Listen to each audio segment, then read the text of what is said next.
Hola a todos, ¿cómo están? Sean muy bienvenidos a un nuevo martes de emprendimiento en AYEP.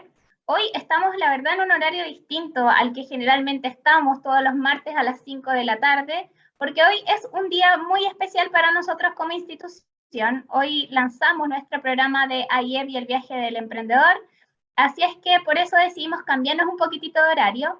Y por supuesto, quiero agradecerles a todos ustedes quienes han estado en cada martes de emprendimiento con nosotros. Ya hoy, con el martes de hoy, ya llevamos 27 martes llegando hasta ustedes con distintas charlas y con distintos speakers.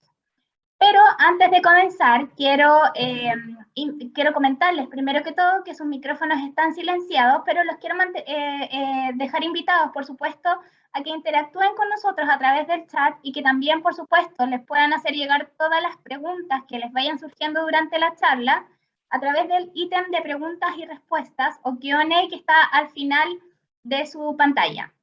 Antes de comenzar, y antes también de presentarles al tremendo speaker que tenemos hoy, que creo que la verdad es uno de los más relevantes que hemos tenido durante todo este año, quiero, por supuesto, antes invitar a nuestro director de innovación, Felipe Chaparro, quien nos va a dar un saludo. Hola, Felipe. Ok, muchas gracias, Carolina. Bueno, primero dar la bienvenida a nuestro invitado de lujo que tenemos hoy, Roberto. Muchas gracias por compartir, digamos, esta instancia. Y agradecer también a todos nuestros auditores. Efectivamente estamos muy contentos. Recién terminamos el lanzamiento del viaje del emprendedor y ayer, que es una metodología que estamos incorporando en nuestra ruta de apoyo al emprendedor. Así que en ese sentido estamos contentos porque vemos que esto va avanzando y sin duda vamos agarrando vuelo en este camino que tiene que ver con apoyar a los emprendedores. Tal como dice Carolina, yo creo que es un lujo hoy día contar con Roberto, que es un referente en estos temas. Y yo en lo personal siempre he opinado que gran parte del éxito de los ecosistemas es precisamente tener instancias de estímulo y también de compartir experiencias y generar redes y sobre todo adquirir conocimientos de gente que ya lleva mucho tiempo, que ha estado ahí en lo bueno y en lo malo. Entonces yo creo que la presencia de Roberto sin duda que nos ayuda a hacer crecer, digamos, estos ecosistemas y sin duda también podemos aprender mucho de ellos. Así que darle la más cordial bienvenida e invitarlo a todos, poner mucha atención. Espero, Roberto, que no sea ni la primera ni la última vez que nos acompaña. Así que el escenario es totalmente tuyo y gracias también, Carolina, por toda la gestión y apoyo. No, de nada. Bueno, antes de que ahí de presentar, que por supuesto que Roberto que pueda iniciar esta actividad, primero quiero presentárselo porque la verdad que él realmente tiene una experiencia gigante, como decía Felipe. Él es emprendedor serial, director y mentor en múltiples startups tecnológicas, ha fundado más de 30 empresas digitales y además él es presidente de Digevo, que tiene operación en 15 países. También él es Premio Nacional de Innovación a la Trayectoria de Aboni el año 2016.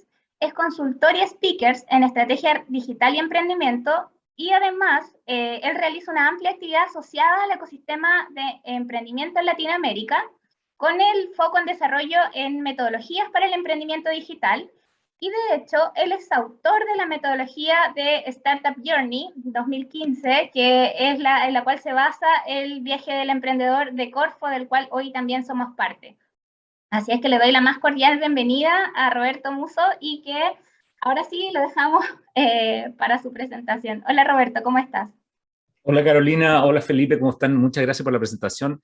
No merezco esa presentación tan espectacular y no esperen tanto porque el secreto de la vida es no tener expectativas, así que la gracia de no generar expectativas es que uno después, si lo hace un poco mejor, puede sorprender y si no, bueno, así es la vida. Así que muy contento de estar aquí con ustedes y yo creo que esto es precisamente, como decía Felipe, lo que se requiere en nuestro ecosistema, la colaboración para poder hacer emprendimiento de alto impacto, emprendimiento que haga que nuestros países, sobre todo Chile, empiece a movilizarse en el desarrollo, pero con igualdad de oportunidades para todos, que es muy importante. Y el emprendimiento hoy día está en manos de cualquiera, puede cualquiera ejecutarlo. Así es que vamos a hablar un poco de eso. Muchas gracias por la invitación. Cuando Felipe dice, espero que sean muchas oportunidades, yo voy donde me inviten, así que encantado, Felipe, cuando ustedes quieran, en la medida que a ustedes les guste lo que yo voy a contarles. Así que voy a compartir mi pantalla para contarles un poquito de esto que es el viaje del emprendedor, que tal como decía Carolina, originalmente se llama The Startup Journey. La verdad es que a mí me tocó escribir esta metodología un poco recogiendo la experiencia que teníamos nosotros como emprendedores, y el Estado de Chile a través de Corfo la adoptó y la rebautizó como el viaje del emprendedor, que debería haberse llamado el viaje del emprendedor o la emprendedora, o el viaje del emprendimiento. Así es que yo volví a Startup Journey. Vamos a hablar un poco de eso. Primero que nada, vamos a hacer un paseo por el mundo. Hagamos un paseo por el mundo y por la historia. Y a mí me tocó emprender hace 25 años. De hecho, Digevo, el grupo que yo dirijo, cumple 25 años este 7 de enero. Por lo tanto, emprendí hace mucho tiempo. Pero en comparación con ese tiempo, emprender hoy día, la verdad es que es muy diferente. ¿Por qué es muy diferente? Porque tenemos mucho conocimiento, sabemos muchísimo más que antes. Tenemos todos estos libros que están acá. Por lo tanto, tenemos que darle una mirada si queremos emprender. Aquí aparecen muchos libros respecto del emprendimiento dinámico, por ejemplo, Lean Startup, que es una de las Biblias de emprendimiento. Y además sabemos que un startup no es una empresa en chico, sino que es una innovación que está buscando cómo escalar, ¿cierto? Cómo desarrollar un modelo de negocio. Sabemos que la estrategia antigua que estudiábamos todavía puede ser válida, el viejo Porter todavía es válido. Tenemos instrumentos como el Canvas de Osterwalder que nos permite diseñar un modelo de negocio. Sabemos que hay que colaborar con terceros a través de una estrategia que se llama de orquestación. Sabemos mucho. Y por último, sabemos cómo cruzar el Valle de la Muerte en un trabajo que originalmente se recogió en un libro, El Valle de la Muerte, y que después dio origen a The Startup Journey o el viaje del emprendedor, de lo que vamos a hablar ahora. El punto es que sabemos mucho más que antes. Sabemos, por ejemplo, que los emprendedores son una mezcla entre un rockero y un concertista, porque el rockero tiene que ser muy creador, muy creativo, tiene que desafiar el statu quo, no quedarse con los límites que lo impone el contexto, pero al mismo tiempo tiene que ejecutar perfecto aquello que debe ejecutar. Entonces aquí hay una imagen de Freddie Mercury, porque él era un innovador, evidentemente, pero cuando ejecutaba perfecto, y si no, vean por favor este video donde él ejecuta sus canciones en el piano y la verdad es que es espectacular. Un rockero y un concertista al mismo tiempo, eso es un emprendedor. Sabemos también que los proyectos vienen en distintos sabores. Vienen las pymes, que son proyectos que nos permiten vivir, que es nuestra propia vida. Yo tengo mi pyme y por lo tanto soy dueño de mi tiempo y mi destino, pero que convergen a un volumen de facturación y de creación de valor que es más bien local, que es chiquitito, pero que son muy legítimos para que yo mantenga mi familia y pueda crecer. Eventualmente una pyme se puede construir, se puede transformar también en una empresa mayor, pero hoy día vamos a hablar de startups. Vamos a hablar de startups que son un poco diferentes a las pymes porque se basan en innovación tecnológica, innovan tecnológicamente y gracias a eso, eventualmente, a través de una serie de prácticas, pueden escalar más. ¿Por qué vamos a hablar de startups y no de pymes? Porque si uno aprende de startups, ya sabe lo de pymes. Entonces, más nos conviene hablar de startups. Lo de pymes viene por añadidura, ¿cierto? Sabemos eso, por ejemplo. hoy día, a diferencia de hace muchos años, tenemos mucho apoyo para emprender, tenemos ecosistemas de emprendimiento. Por ejemplo, existe en Chile un Corfo, existen incubadoras, existen fondos de inversión que cada vez van aumentando, existen mentores, existe mucho apoyo. Nunca había habido un momento mejor en nuestra historia para emprender. Ojalá yo hubiera tenido todo esto cuando me tocó emprender mi primera empresa por allá por el 97, STI, que fue adquirida luego por una empresa multinacional española. Pero no estaba, hoy día sí lo tenemos y no podemos dejarlo pasar. Necesitamos darnos la oportunidad de emprender. ¿Qué más pasó en este tiempo? El mundo se hizo digital en serio. Nosotros latinoamericanos recién nos digitalizamos de la mano de nuestros teléfonos móviles, a diferencia de los países desarrollados que ya estaban digitalizados de hace tiempo, es un notebook más poderoso, pero nosotros nos acabamos de digitalizar hace 5 o 7 años y esa digitalización nos cambió la vida, ¿cierto? Pero desde el punto de vista estratégico, en lo que respecta a la construcción de las empresas que queramos crear, la digitalización nos trajo 3 grandes componentes. Nos trajo acceso a información y manipulación de información digital, binaria. Nos trajo la conectividad. Hoy día yo puedo conectarme con cualquier punto del mundo y esa conectividad que parece tan trivial y tan evidente dio origen a las plataformas, dio origen a los Uber, a los Airbnb. La conectividad que es producto de la digitalización cambió la forma de hacer empresas y dio origen a estas hermosas empresas nuevas que son mucho más eficientes. Y por último nos trae la digitalización la capacidad de proceso, que hoy día se traduce en esa información que tenemos en el pilar número 1, poder procesarlo con programas. Y esto toma la forma de blockchain, por ejemplo, que da origen al Bitcoin, o toma la forma de inteligencia artificial, que es la principal tecnología que nos va a tocar vivir en nuestras vidas, la más importante, y vamos a hablar un poquito de eso también, porque no podríamos dejar de hacerlo. Producto de todo este cambio, las principales empresas del mundo hoy día son digitales. Si uno rankea las empresas más valiosas del mundo, son todas digitales. Microsoft, Google, Facebook, Amazon, las que ustedes conocen. Pero a lo mejor no saben tanto ustedes que vienen los chinos. Viene Alibaba, viene Tencent, que es dueña de WeChat, viene Baidu. Los chinos vienen pisándole los talones a los norteamericanos que fundaron las principales empresas. Y las valorizaciones de estas empresas son muy, muy grandes. Por ejemplo, Microsoft supera los $2 trillones. Trillones de dólares. Es un 1 y 12 ceros. Entonces, esa valorización recoge su potencia digital. El mundo se digitalizó. Pero no solo eso, los startups, que es de lo que queremos hablar, también son digitales. La mayor parte de los startups son digitales y los unicornios, que son esos startups que alcanzan una valorización de más de $1.000 millones, son digitales y son plataformas. Además son plataformas, es decir, conectan 2 puntas, ¿cierto? Uber es una plataforma que conecta a quien quiere conducir un auto para llevar a un pasajero con quien necesita ser trasladado. Plataforma digital, plataforma, unicornio. Aquí empezamos a entender cuál es el mundo en el que estamos. Y por si todo esto fuera poco, estamos en la era de la inteligencia artificial. Tenemos la suerte de estar vivos en la era en la que se va a desarrollar una tecnología de propósito general, que es la inteligencia artificial, que desafía el principal atributo humano, que es nuestra inteligencia, y probablemente la va a superar. Esto es tan importante que no puedo ser más enfático en expresar su importancia. Es tan importante que, por ejemplo, los chinos decidieron, tal como ustedes lo están haciendo a través de esta serie de charlas y esta conversación en particular, decidieron entrenar a mucha gente en inteligencia artificial y además enseñarles emprendimiento. Es decir, la mezcla de tecnología más emprendimiento es la base para el desarrollo de las personas y de los países de aquí en adelante.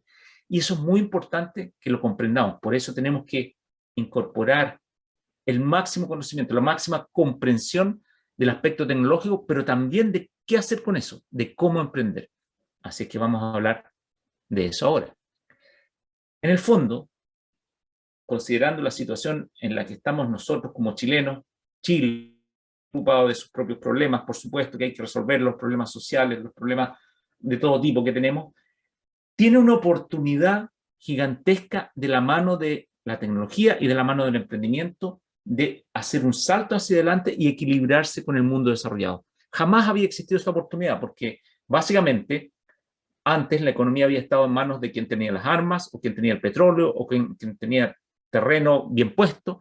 Hoy día la economía está en manos de quien tiene el talento para administrar la digitalización y construir una empresa a partir de eso.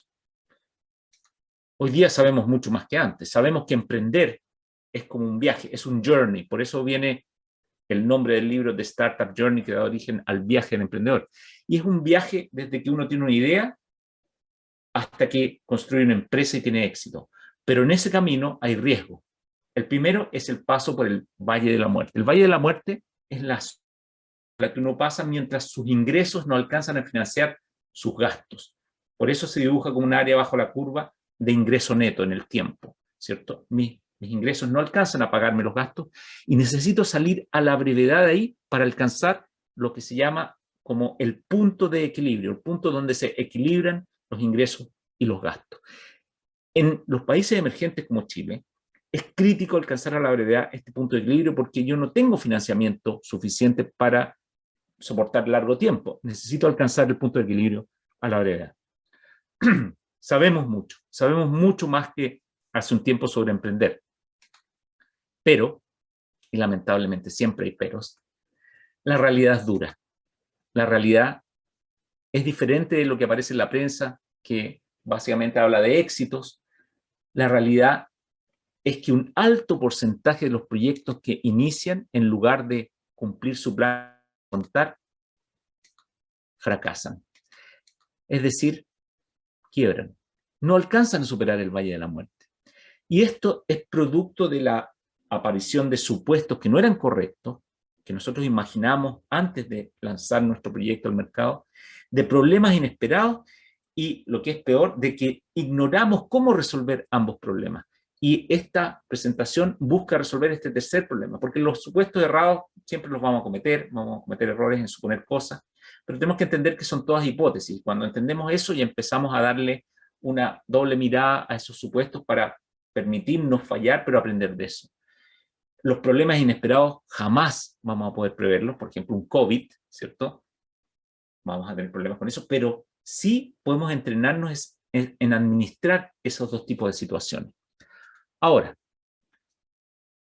esta realidad lamentablemente provoca que un alto porcentaje de los proyectos que empiezan fracase, que hoy día tenemos muy pocos unicornios, contados con los dedos de una mano. Unicornios, como dijimos, son las empresas recientemente nacidas, startups, que alcanzan valorizaciones altas de $1.000 millones.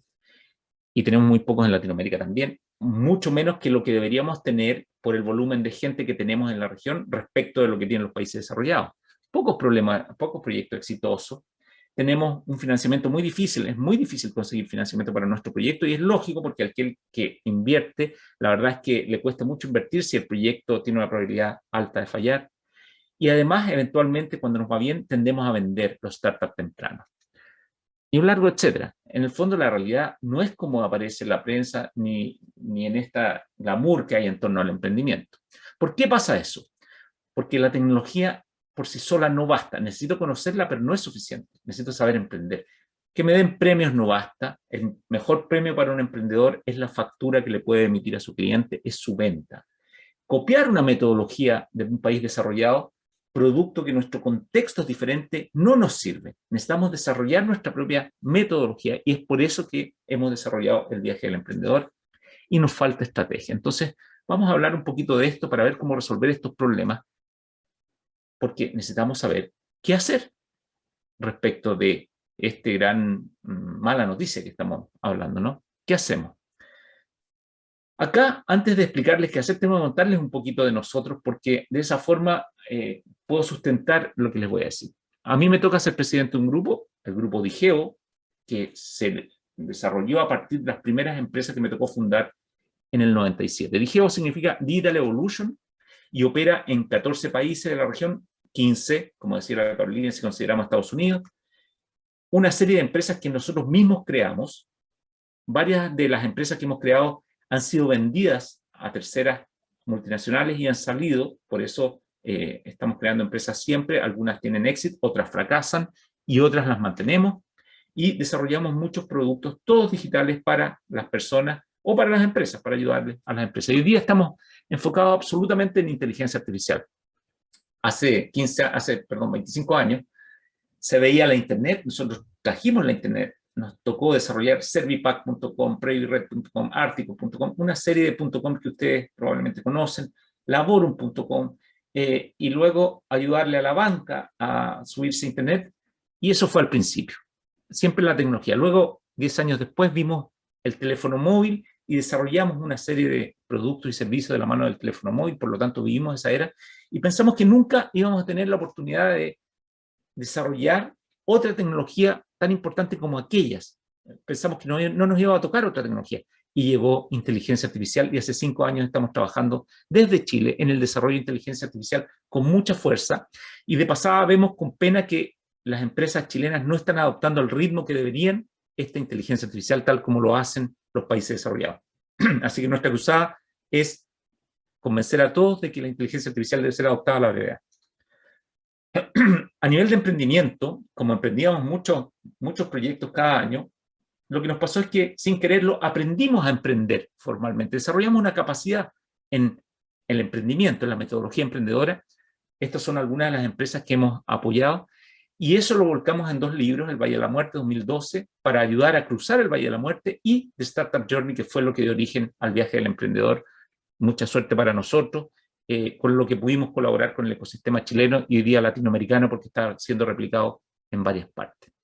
Ahora, parte de esto que aprendimos es que el emprendimiento se puede estructurar.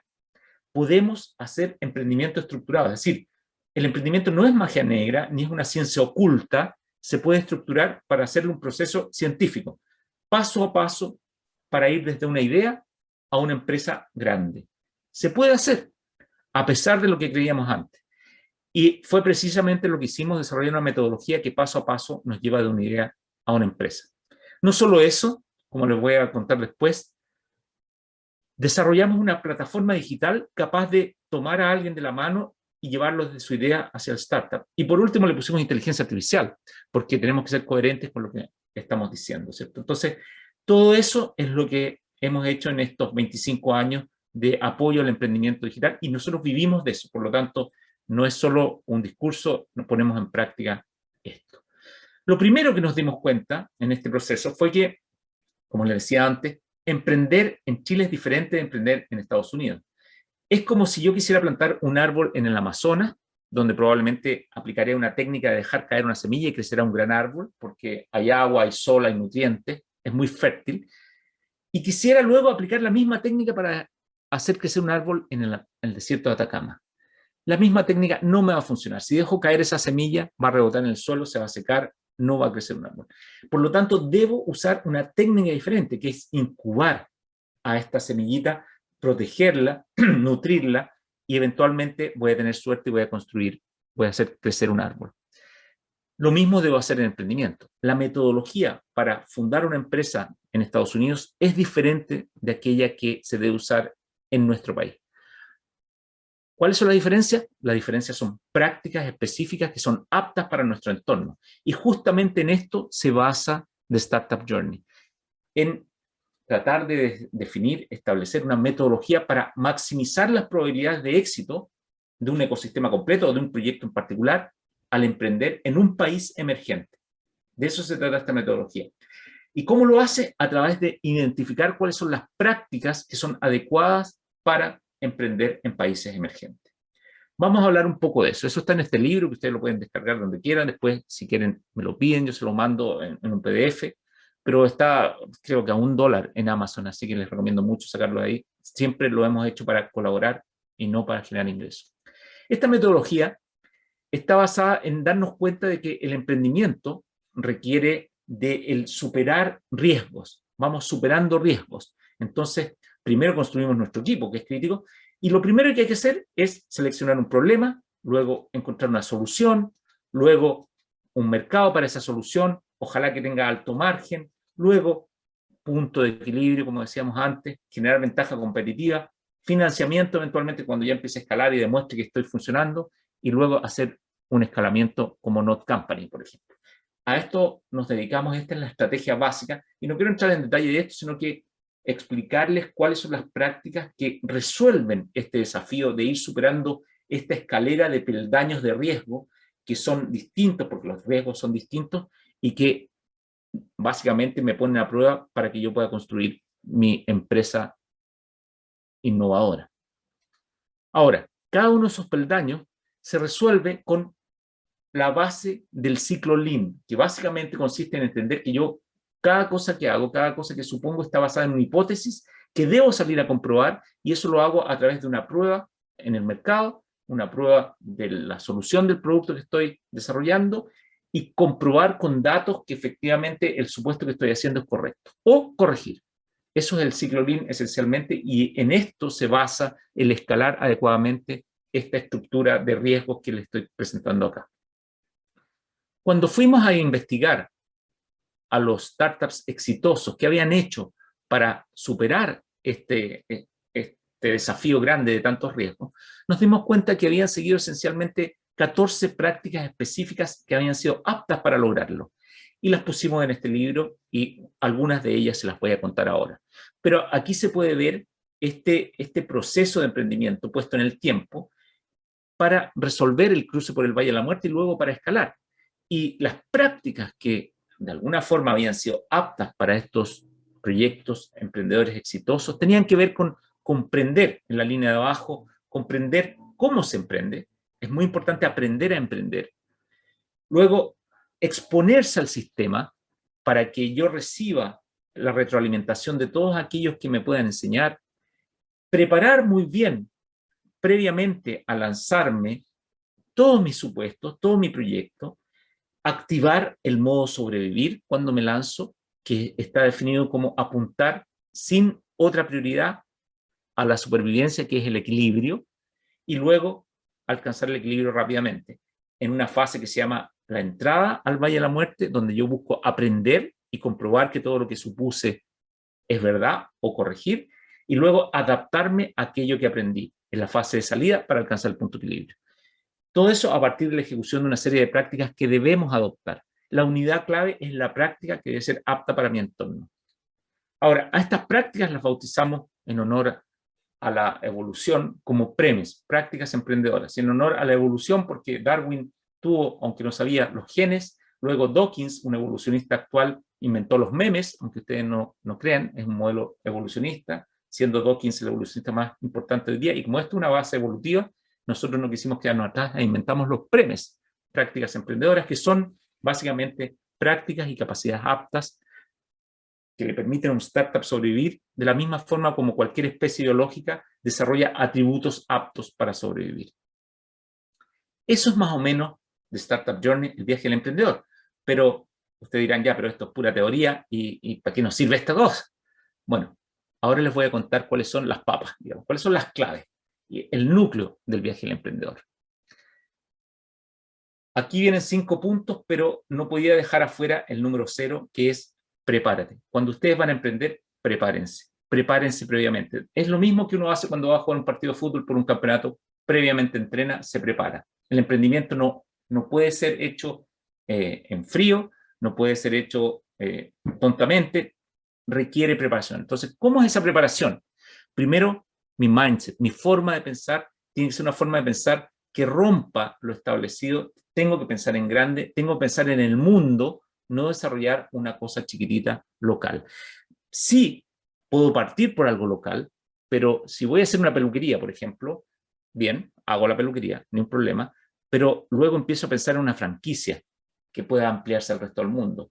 Lo mismo para cada una de las actividades. Si quiero hacer un taller mecánico, luego puedo pensar en una plataforma que convoque mecánicos freelancers y los invite a prestar servicio a mucha gente. Tengo que romper aquello que es mi forma de pensar para pensar en más grande. Y eso es central en el emprendimiento. Luego tengo que preparar mi red. Necesito colaborar. Los emprendedores solo fracasan. Necesito amigos, necesito clientes, necesito partners, necesito mentores, necesito preparar mi red.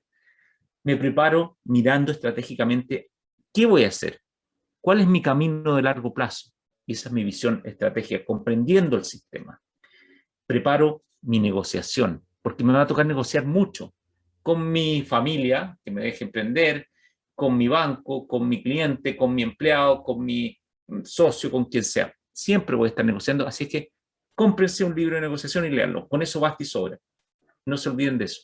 Necesitan aprender a negociar. Nunca van a dejar de negociar. Uno no gana lo que merece, uno gana lo que negocia. Y los otros están preparados para negociar con nosotros. Nosotros también tenemos que estar preparados. Ustedes preparan su equipo, el equipo que los va a acompañar, y se hacen amigos, se van a un asado, se toman sus cervezas, conversan del futuro, convergen con gente capaz como ustedes para llevar a cabo este proyecto desafiante. Ustedes se preparan. En el fondo, lo que estoy diciendo es, necesitamos mucha preparación. Eso es como la base. La siguiente clave es que, y esto no se nos puede olvidar, todos los proyectos parten de un problema. Deben encontrar el problema a resolver. Si ustedes parten de una solución tecnológica, porque les encanta la tecnología, van a fracasar. Deben empezar de un problema.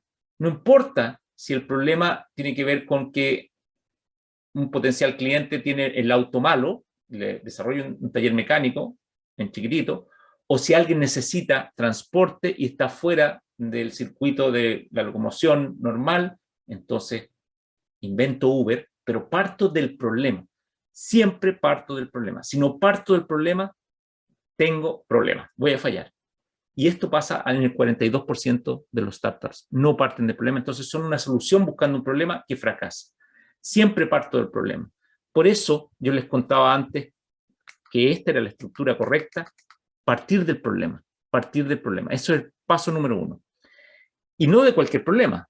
Lo que necesito hacer es, como hay muchos problemas, clasificar los problemas para partir de aquel que me brinde la mejor oportunidad. Un problema que tenga mucha gente, que sea urgente, porque así está la gente dispuesta a pagar, que sea frecuente, porque el impulso de compra es frecuente, que sea escalable, etc. Hay una clasificación de problemas que ustedes pueden encontrar en el libro, pero mi punto principal es, no pueden partir de algo que no sea un problema. De hecho, los mejores problemas, y aquí como papa les dejo que los mejores problemas son los que nos afectan a nosotros mismos, porque los comprendemos. Y como AIEP es una gran institución y tiene mucha gente, probablemente tiene un inventario de todos los problemas que hay en nuestro entorno, ¿cierto? Así es que podemos colaborar entre nosotros para identificar lo que más necesita un emprendedor, que es el problema. Necesitamos entender el problema. Como dice Paul Graham, que fundó Y Combinator, la principal incubadora del mundo, lo importante no es inventar una solución, es notar que existe un problema. E idealmente, los problemas que más van a ser fecundos son los que nos ocurren a nosotros. El problema que yo tengo y que yo eventualmente puedo solucionar. Y eso es porque yo puedo desarrollar todas estas hipótesis dentro de mi propio cerebro, ser mi propio conejillo de India. Acá, por ejemplo, les cuento que este startup que se llama Casablanca.ai se da cuenta de que cuando hablamos por Zoom, miramos la pantalla y no nos miramos a los ojos, ¿cierto? Nadie mira la cámara, mira la pantalla. Entonces se pierde la conexión visual, se pierde el contacto visual, lo cual baja la confianza en esta comunicación. Y lo que hace es darse cuenta de eso con visión computacional y corregir también con manipulación de imágenes el que la persona esté mirando a la cámara. Mi punto más que la solución es que se dan cuenta del problema. Y lo pongo como ejemplo porque probablemente todos vivimos esto todos los días y no nos habíamos dado cuenta de que existe este problema. Y este startup se da cuenta y lo resuelve y le va muy bien. Entonces, necesitamos estar muy despiertos para identificar problemas. ¿Cuáles problemas, por ejemplo, además de lo que nos pasa a nosotros, aquellos que estén por debajo del radar de nuestra competencia? Si nosotros vamos a competir con Google, probablemente vamos a perder, ¿cierto? Por el volumen de financiamiento que tiene Google para investigar en las soluciones de los problemas globales. Entonces necesitamos buscar los problemas que sean propios de los países emergentes, aquellos que nosotros nomás tengamos, lo cual es muy útil porque así resolvemos la vida de nuestra gente y vamos a satisfacerlos, vamos a resolverlos. Problemas protegidos, protegidos de la competencia. Por ejemplo, acá la delincuencia del tipo que tenemos nosotros, los portonazos, no está en otras partes del mundo, y si resolvemos ese problema, bueno, vamos a liberarnos de la competencia de los países desarrollados. De hecho, SoSafe, que es una de estas empresas que uno aprieta un botón en su teléfono y lo protege en sus vecinos, justamente se hizo cargo de este problema y se hace cargo de un problema protegido. Eso es lo que les quiero decir. La identificación del problema es absolutamente crítica. Con esto, y por rigor académico, podría yo eventualmente conseguir Problem Solution Fit, que es una jerga que los que estamos en emprendimiento usamos mucho, para decir, mira, tengo el problema, tengo la solución, hay calce y ahora me basta con encontrar el mercado que quiera eso. Esto es como uno de los hitos del emprendimiento que necesitamos buscar. Eso es como el primer paso después de la preparación, el problema. Luego de encontrar el problema, lo que yo voy a hacer es adaptarme. Me adapto en este proceso de emprendimiento para que estos problemas inesperados que emergen o estos supuestos incorrectos no me maten. Me doy cuenta de que sucede esto y me ajusto. Y eso es lo central de nuestra metodología. ¿Por qué? Ustedes conocen a este señor, Charles Darwin, ¿cierto? Dijo, la especie que va a sobrevivir, acá se parece a los startups que necesitan sobrevivir, va a ser la que mejor se adapte al cambio. No aquella que sea más fuerte. No es la más fuerte la que sobrevive, sino que la que mejor se adapta al cambio. Desarrollando atributos adecuados. Uno se adapta a través de atributos. Es decir, el tiburón, por ejemplo, que tiene que vivir en las profundidades oscuras del mar y cazar, desarrolló un atributo que lo hacía apto para ese entorno, que es la posibilidad, la capacidad de percibir señales eléctricas. Como no hay luz, percibe señal eléctrica, descubre su presa y se la come. Es un atributo apto para su entorno. Lo mismo le pasó a este dragoncito que podría ser víctima del tiburón y se lo podría comer, pero desarrolló un atributo apto para sobrevivir, que es el atributo de camuflaje. Se camufla, ¿cierto? Y parece un alga. Este es un dragón de mar.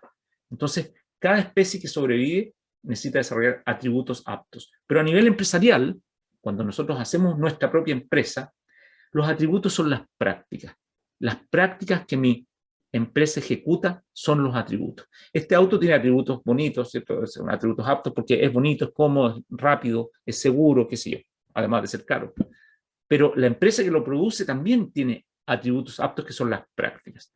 Por eso nosotros trasladamos esto al concepto del emprendimiento y desarrollamos lo que les conté antes, las prácticas emprendedoras, que son al final los atributos que hacen que un startup sea apto para su entorno y tenga posibilidad de sobrevivir. Ahora, cuando yo estoy ejecutando mi proyecto emprendedor, creo que determinada práctica puede ser apta. Por ejemplo, la práctica de que este producto que se me ocurrió resuelve este problema, el de seguridad, por ejemplo. Pero eso tengo que entender que es un supuesto y debo salir a comprobar ese supuesto que constituye el ciclo Lean. O sea, la técnica Lean de ejecutar una empresa consiste en que yo me dé cuenta de que esto que estoy inventando o lo que estoy ejecutando es un supuesto y para comprobarlo debo hacer una prueba antes de lanzarme en grande y esa prueba se hace en el mercado, hago una propuesta al mercado, hago una oferta al mercado, por ejemplo, y recojo su respuesta y en función de lo que obtenga como respuesta compruebo y avanzo o corrijo. En eso consiste el ciclo Lean. En el fondo es el método científico traído al ámbito del emprendimiento.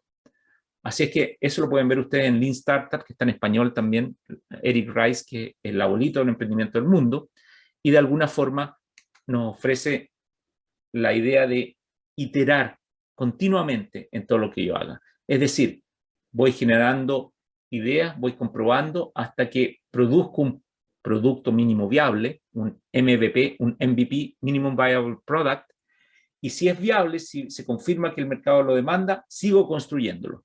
Pero jamás enamorarse de su producto, porque debo estar enamorado del problema, no del producto. Tan importante es esto que el presidente de Google, que se llama Eric Schmidt, dice, si tuviéramos que aprender las grandes empresas de los startups, lo principal que tendríamos que aprender es este ciclo Lean de hipótesis, comprobación de la hipótesis a través de una prueba, medición y aprendizaje. Pero esto hecho aceleradamente y en todos los niveles de la empresa, en todas las actividades de la empresa. Muy importante el ciclo Lean, la base de la estrategia de emprendimiento. Ahora, esto se hace a través de comprender lo que me está pasando mediante data. Yo mido todo.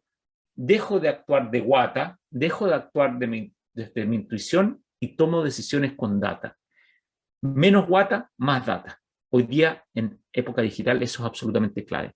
Y si tengo data que me está diciendo, mira, este supuesto que hiciste no es correcto, debo modificar mi rumbo, debo pivotear.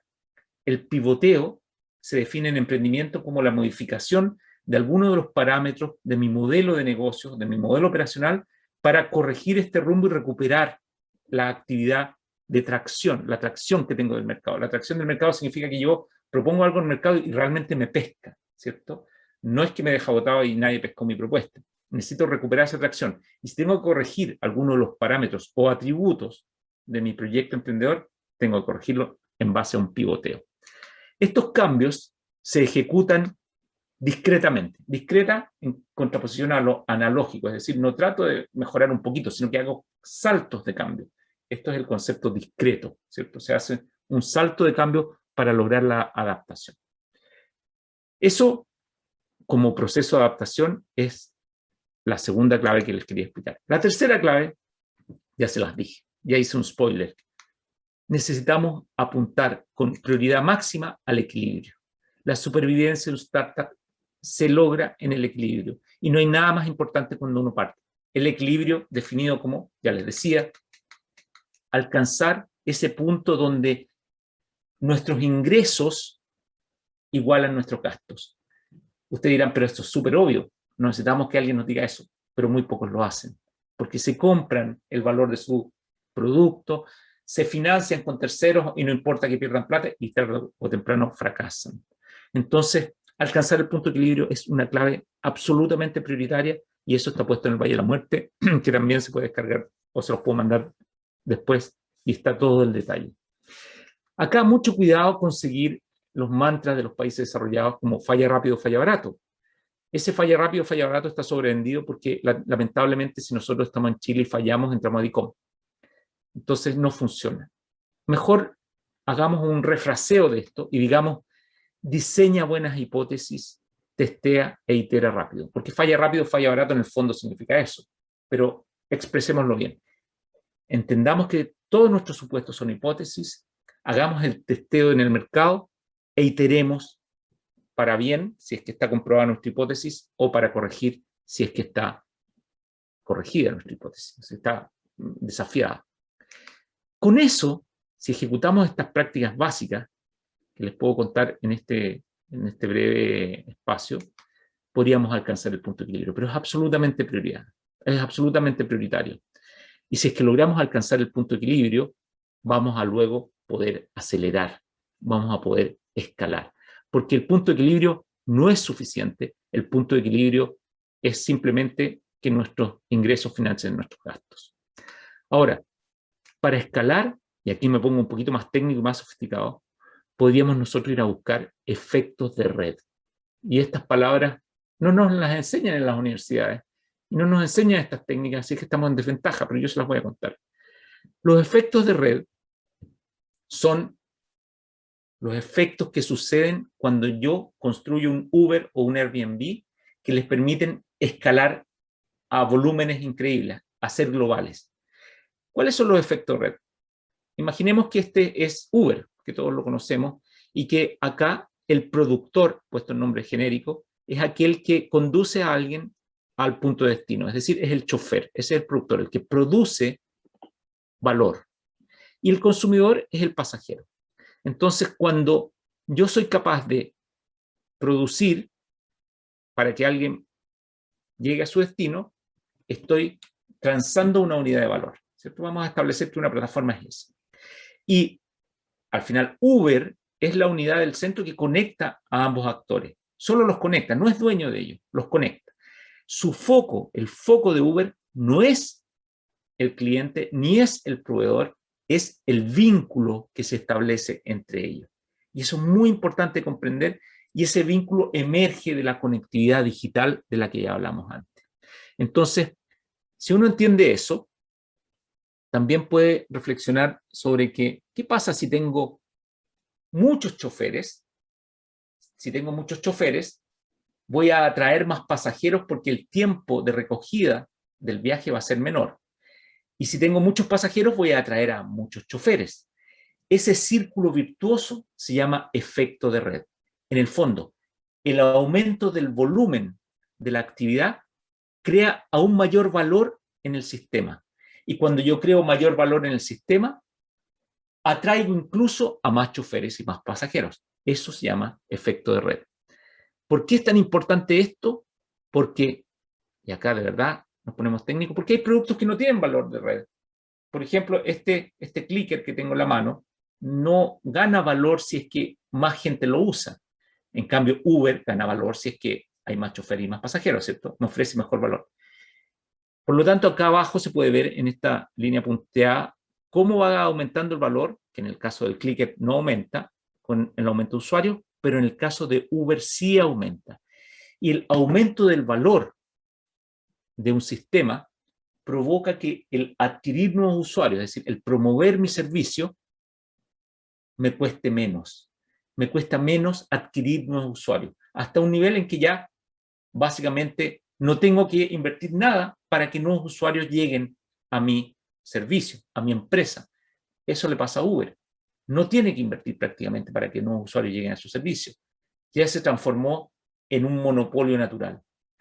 Y ese costo de adquisición, al ser cero, provoca una explosión de crecimiento. Entonces, luego de alcanzar el punto de equilibrio, yo podría usar técnicas como esta para realmente crecer. Y acá solo alcanzo a enumerar esos nombres, pero los invito a ustedes a que reflexionen sobre esto, porque esto es como decían los prisioneros, aquello que no nos enseñaron, y necesitamos aprender de esto. Por último, y con esto termino, no puedo dejar de mencionar la inteligencia artificial. Hoy día estamos en la era de inteligencia artificial y tengo que comprender su potencia. La inteligencia artificial resuelve el problema siguiente. Si yo soy un programador, como algunos de ustedes son, tendría que decirle las instrucciones específicas a un computador para que distinguiera entre los perros y los queques de la derecha. No puedo hacer eso. Eso no se puede programar, porque en la forma antigua de programar, con if then else, con si es que tiene dos ojos y tiene una boca, comprueba si tiene bigotes, y si tiene bigotes a lo mejor tiene la probabilidad de ser un perro, eso no se puede programar porque es muy exhaustivo. Caemos en la paradoja de Polanyi, que es que este economista austriaco decía, nosotros sabemos mucho, sabemos resolver la diferencia entre perros y queques, pero no podemos decirle a un computador cómo resolverlo, es muy complejo. La inteligencia artificial resuelve eso. ¿Por qué? Porque no se programa, porque la inteligencia artificial aprende de los ejemplos. Y con esto voy a terminar y voy a dar pie a las preguntas. Necesito explicarles qué es la inteligencia artificial. Y con esto me voy muy satisfecho yo si lo logro. Esto es una neurona artificial. Esto es un dispositivo, una caja negra, una cajita, veámoslo así, que si le digo, mira, neurona, te voy a enseñar unas cosas. Hagamos el ejercicio, por favor. Si pongo 1 en la entrada, siendo la izquierda la entrada, a la salida va a haber un 2. ¿Te diste cuenta, neurona? Ahora, si te cambio el 1 por un 2, en la salida va a haber un 4. La neurona está aprendiendo. Si pongo un 3 en la entrada, en la salida va a haber un 6. Yo les pregunto a ustedes, ¿qué va a haber en la salida si en la entrada pongo un 4?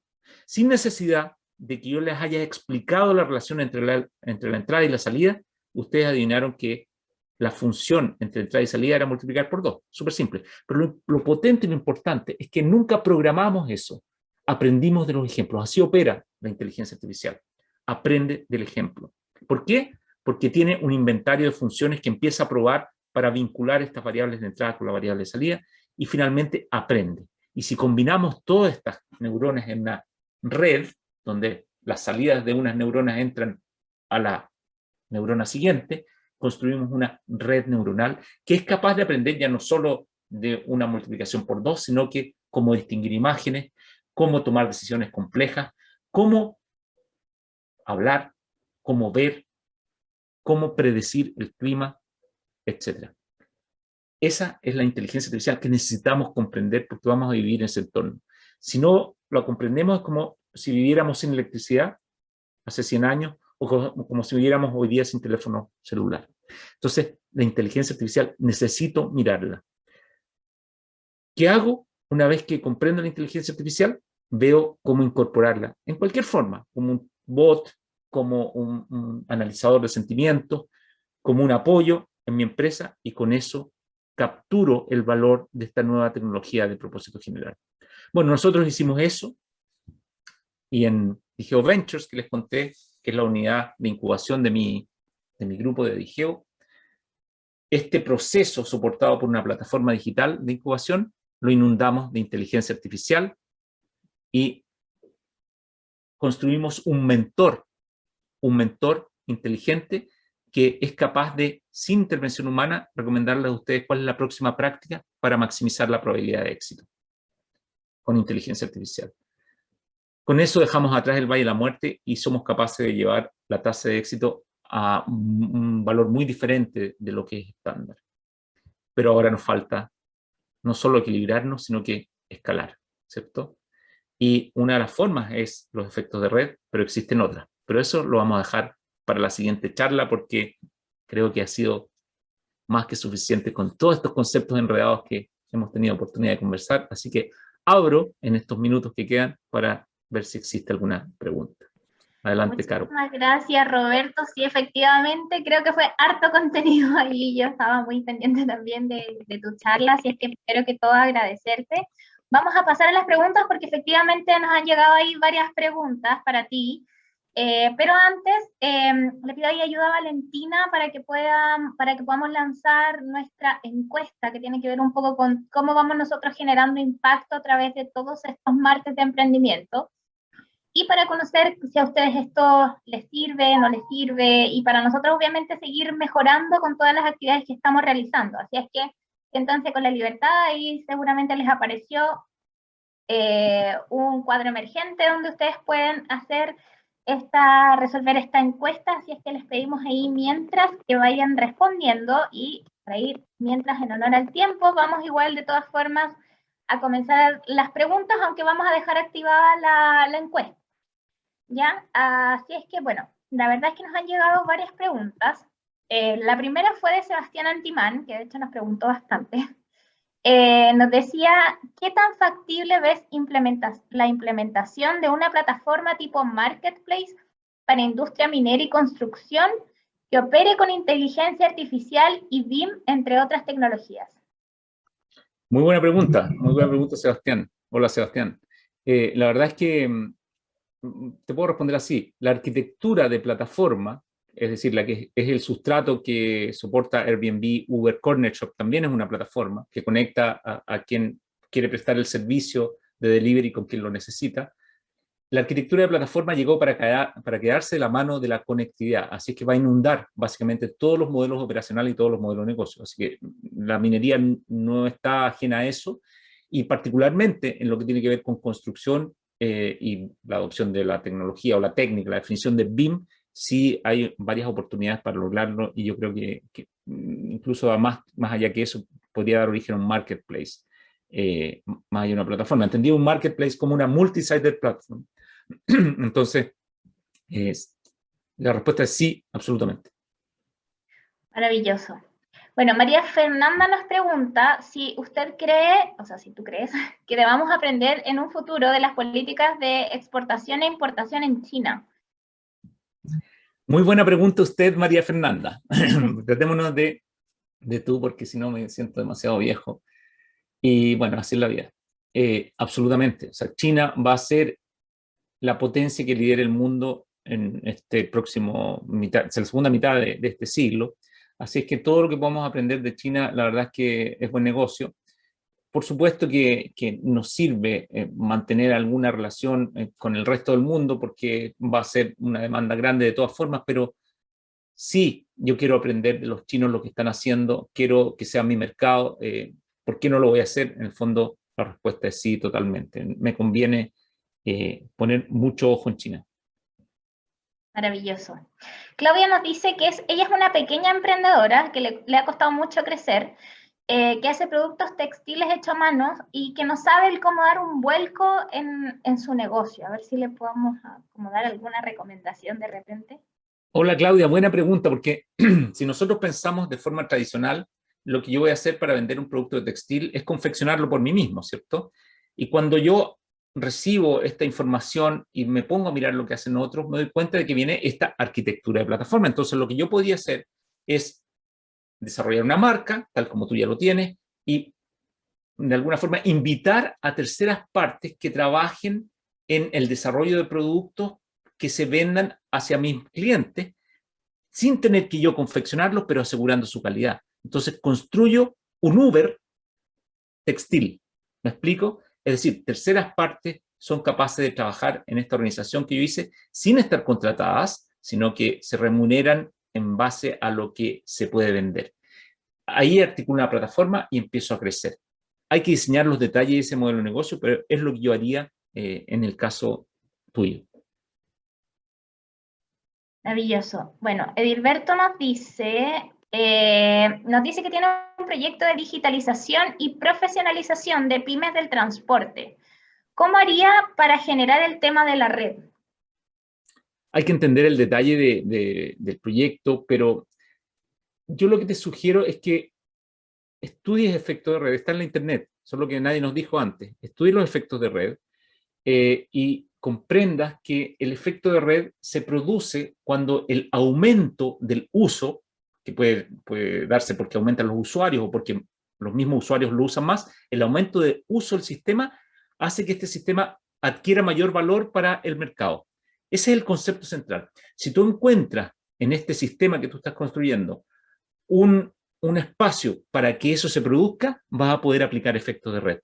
Y como todos los negocios que estamos viendo van a adoptar de una u otra forma la arquitectura de una plataforma, naturalmente se van a producir esos espacios. Por eso les explico plataformas y les explico efectos de red. Entonces, la respuesta es sin duda se puede lograr, pero hay que diseñarla. Nada es un accidente, hay que diseñarla y si te interesa puedes acercarte a Digeo Ventures o a la gente de IEP y te pueden colaborar para hacer la estrategia y la arquitectura de tu empresa. Perfecto, ahí probablemente te va a contactar entonces. Bueno, nos preguntan también, nos dice Constanza que tiene un proyecto en mente para realizar con una amiga, porque ellas ambas aman dibujar y crear cómics.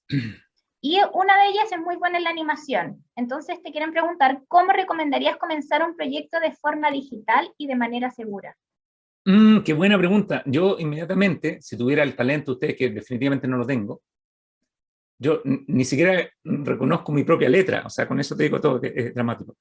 Pero bueno, si tuviera el talento de ustedes, lo que haría sería hacer un sitio web. Me buscaría un amigo que sepa hacer sitio web. Hoy día es fácil hacer un sitio web. Y ofrecería ese talento de cómics o de animaciones a quien pudiera demandarlo que fuera un buen cliente. ¿Quién podría ser un buen cliente hoy día? Las empresas que necesitan hacer videos de explicación, por ejemplo, de distintas cosas. O sea, si yo quisiera hacer un video para enseñar el viaje del emprendedor, tal como me tocó hacerlo en algún momento, probablemente me sería muy útil tener a alguien que me provea animación. Entonces yo ofrecería eso a las empresas, a las corporaciones, a todos aquellos que estén interesados en hacer videos. Y partiría proveyéndolos yo, porque tengo la capacidad. Y cuando ya tuviera el problema que no soy capaz de proveer, me abriría hacia el lado de los proveedores, invitando a nuevos animadores para formar mi plataforma. Y así nacen las grandes empresas. Entonces, los invito a hacer eso. Digitalícense. Búsquense un socio digital. Eso es una clave apta. Maravilloso. Bueno, acá Fernando nos pregunta, por lo que le entiendo hay una plataforma que se llama Hospitality, porque la verdad no la entendí muy bien, que es para gastronomía, hotelería y turismo para uso académico. Y nos pregunta, ¿qué opinas tú si reemplazará la inteligencia artificial al servicio presencial? Buena pregunta, buena pregunta. Hay una gran discusión a nivel global. Y lo que va a pasar probablemente es que muchas de las funciones que son prestadas hoy día por humanos, por ejemplo, los choferes de camiones, van a ser reemplazados por inteligencia artificial, porque tiene beneficio de costo y de valor. O sea, hay menos choques con inteligencia artificial que con humanos. Por ejemplo, entonces, gran parte de las funciones van a ser sustituidas por inteligencia artificial, pero no hay que tenerle miedo a eso porque probablemente aquello que va a estar reservado para los humanos va a ser complementario a la inteligencia artificial y va a tener mayor valor. Así es que la respuesta amplia es que en el largo plazo yo veo una simbiosis funcional entre la inteligencia artificial y el humano. Así es que creo que que hay que estar muy atento, hay que aprender, hay que entender si lo que yo estoy haciendo está desafiado por la inteligencia artificial y moverme hacia aquello que la inteligencia artificial todavía no puede desarrollar. Súper. Y bueno, para ir ya terminando, en honor al tiempo también, la verdad es que nos siguen llegando muchas preguntas, pero nos preguntan por ahí cuál es la relación que tú ves o existe entre el desarrollo cuántico y la inteligencia artificial. Buena pregunta, ya nos pusimos muy sofisticados, ¿eh? Y esto ya está a nivel avanzado, así que, a ver, pero el desarrollo cuántico se refiere, ustedes saben, física cuántica, la física cuántica sostiene que la física no es newtoniana, sino de Einstein, ¿cierto? Entonces, que dice que no necesariamente el mundo está hecho de partículas, sino que de ondas. Sobre eso, sobre esa teoría que es un poco volada, se construyó un nuevo tipo de computador, que se llama un computador cuántico, y no usa bits, sino que usa qubits, que tienen la ventaja de ser mucho más rápido, pero mucho más inestable, y necesitan una situación de frío muy grande. Al final, todo esto que le acabo de decir es puro chamullo para decirles que existen unos computadores mucho más rápidos, mucho más potentes, pero que usan las propiedades cuánticas de la materia para manipular información. Entonces, no tiene que ver con la inteligencia artificial, pero si yo combino ambas, voy a lograr una potencia computacional y de inteligencia temible, digámoslo así. Y falta un poco para eso, pero se empezó a hablar ya de la Internet cuántica, que les sugiero que ustedes miren en la red, porque es interesante, todavía está lejos de nuestro alcance, pero mírenla porque parece ciencia ficción, pero ya empezó a dejar de ser. Súper. Bueno, ahí veo que en el chat se están haciendo vínculos entre emprendedores también, entre Constanza ahí y surgió una también con empresa. apoyo. Ahí surgió una empresa, creo que Edilberto, si no me equivoco, y nuestra amiga que está haciendo, claro, los cómics, van a fundar una empresa y nos tienen que invitar a la inauguración cuando se produzca, porque debe suceder, no hay ni una razón por la que no suceda, así que mucho éxito y mucha suerte a ellos, y esto es lo que esperamos y esto es lo que necesitamos provocar. Exacto. Hay una pregunta por ahí que dice si es que en Digeo Ventures hay becas para gente que haga emprendimiento tecnológico. Sí, nosotros tenemos foco en emprendimiento tecnológico y cuando colaboramos con partners como IEP, sí entregamos becas, que representa básicamente que hacen el proceso sin pagar. Maravilloso. Y ahora sí que me voy con la última pregunta, Roberto.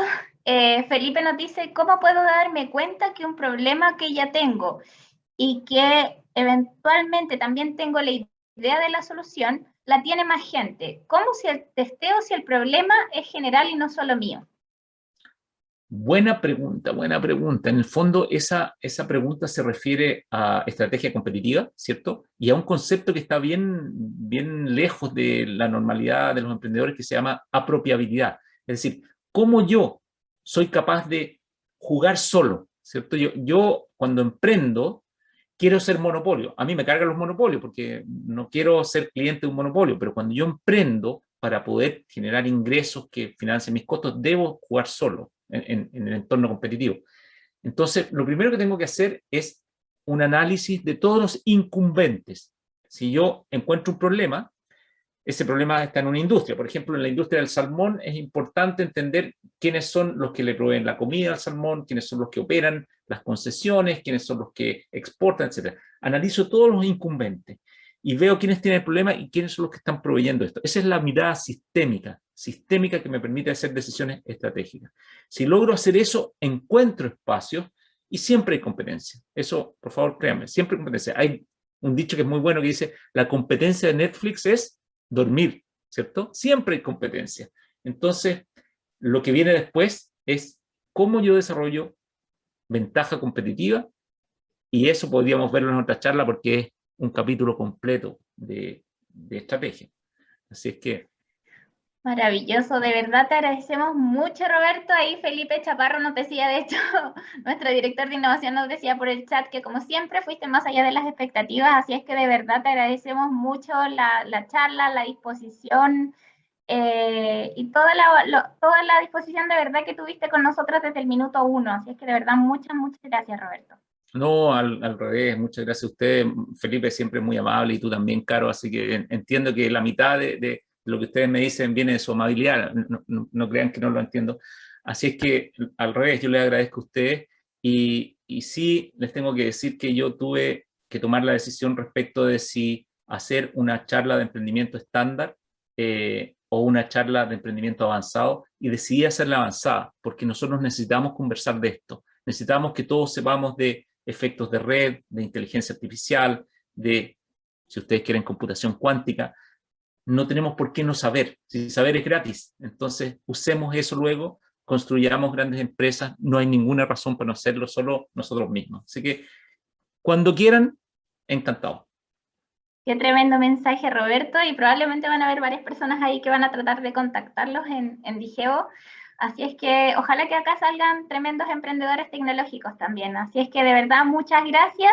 Y de verdad, como dijo Felipe, te vamos a invitar en una próxima ocasión y vamos a probablemente seguir vinculados ahí y para poder seguir apoyando a emprendedores de manera mucho más potente. Así es que, Felipe, igual yo no sé si quieres también despedirte. Bueno, yo creo que Roberto ya lo dijo todo, va más allá de la amabilidad. La verdad que por los chats, Roberto, uno puede ver que tu charla fue altamente valiosa y sin duda, pues, yo creo que es una oportunidad para nosotros para levantar estos posibles emprendimientos y apoyarnos también contigo, con tu experiencia en Digeo. Así que nada, pues, muchas gracias, y ahí vamos también a hacer gestión del conocimiento para identificar cuáles son las palabras que más se repiten, para después invitarte en un futuro a hablar quizás de temas que se necesita profundizar, porque dejaste varios conceptos ahí sobre la mesa, así que estamos obligados a profundizarlo. Así que Encantado. muchas gracias Roberto, y bueno, gracias a todos los que nos acompañaron hoy día. Gracias también a ti, No, Caro, y encantado. Ayúdenme, por favor, a ayudar a ustedes y veamos cómo maximizar el impacto colaborando organizacionalmente, porque si no, yo tengo 24 horas al día nomás y eso es un problema. Estoy tratando de resolverlo, pero todavía no me resulta. Así es que, oye, bien, muy amables, nos vemos. Mucha Maravilloso. suerte a todos los que nos escucharon. Éxito. Están súper Eso bien, fue. nos vemos pronto. Nos gracias a vemos el todos, próximo gracias, martes de Caro. emprendimiento, así es que ahí los dejamos invitados. Vamos a hablar acerca de registro de marca y patentamiento, así es que los invitamos al próximo martes de emprendimiento. Pueden encontrar el link en expoemprende.ie.cl. Que estén muy bien, un abrazote para todos. Gracias, adiós a todos.